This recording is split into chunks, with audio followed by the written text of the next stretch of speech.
Pilot બનાવો. માટીના રમકડા બનાવતા તમને એન્જિનિયર બનાવો. પીંછી પકડાવીને પડવારમાં ચિત્રકાર બનાવો. ઢોલક ખંજરી બજાવતા તમને સંગીતકાર બનાવો. નખ અને વાળ કાપીને તંદુરસ્તી આપતા ડોક્ટર બનાવો. પ્રયોગની કેડી પાથરીને વૈજ્ઞાનિક બનાવો.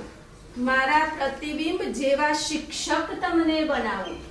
અને જો તમારે કાંઈ ન બનવું હોય તો પણ તમને માનવી તો બનાવું જ, કારણ કે હું એ શિક્ષક છું.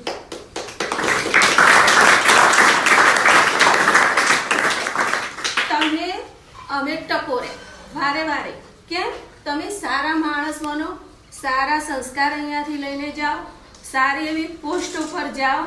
અને નાના બાળકો તમને ટકોરીએ છીએ, આ કરો તે કરો, સારા વ્યક્તિ જ બનાવવાના છે. કેમ? કારણ કે આગળ જઈને આપણે કંઈક સારું બનવાનું છે. આપણા મમ્મી પપ્પાના સપના પૂરા કરવાના છે. બરાબર ને?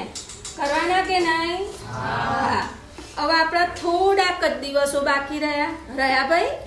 હા, એના માટે આપણે શું કરવાનું?